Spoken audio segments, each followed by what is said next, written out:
চলে এসেছি অনেক দিন পর আরেকটি ভিডিও নিয়ে। প্রথমে দেখাই একটা চন্দ্রমল্লিকার গাছ। এটা আমার পুরনো গাছ।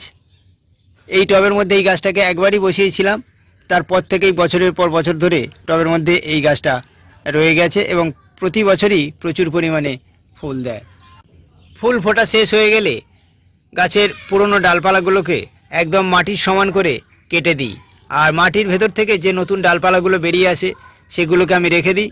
তার থেকে গাছটা এরকম ঝাংড়া হয়েছে এবং প্রতি বছরই আমি এই গাছ থেকে এই রকমভাবে গাছ তৈরি করে প্রচুর পরিমাণে ফুল পাই। আজ 25শে জুলাই, আজ আমি কিছু চন্দ্রমল্লিকার চারা বসাবো।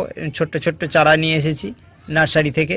এই গাছগুলো বসানোর জন্য আমার কাছে যে ছোট টব পট রয়েছে, এই পটগুলোকে আমি রোদ্দুরে ভালো করে শুকিয়ে নিয়েছি, যাতে করে যতটা সম্ভব ফাঙ্গাস রোদ্দুরে চড়া রোদ্দুরে নষ্ট হতে পারে। সেই জন্যকে আমি টবগুলোকে রোদ্দুরে শুকিয়ে নিয়েছি আর টবের মাটি আগে থেকে প্রস্তুত করে রেখেছি। এই গাছগুলো বসানোর জন্য আমি আগে থেকে মাটি প্রস্তুত করে রেখেছি।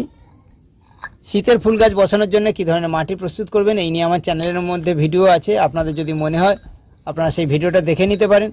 তাহলে শীতের ফুল গাছ বা চন্দ্রমল্লিকা বা যে কোনো ধরনের গাছ বসানোর জন্য কী ধরনের মাটি প্রস্তুত করতে হবে সেই বিষয়ে আপনাদের একটা ধারণা তৈরি হয়ে যাবে এবং আপনারা খুব সহজেই গাছের জন্য মাটি তৈরি করতে পারবেন।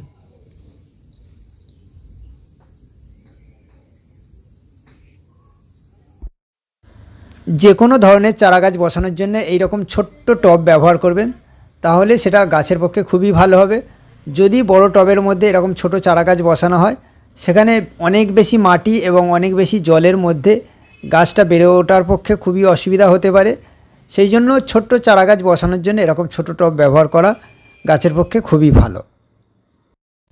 গাছগুলো সব বসিয়ে ফেলেছি, এবার গাছগুলোকে জল দিতে হবে। এই ছোট গাছে জল দেওয়ার জন্য এরকম বড় একটা পাত্রের মধ্যে জল নিয়ে ছোট্ট টবটাকে এরকম ডুবিয়ে ধরলেই টবের মাটিটা সম্পূর্ণ ভিজে যাবে। এরকম করে জল দিলে সুবিধাটা হবে কি, গাছটা হেলে যাওয়ার আর কোনো চান্স থাকবে না।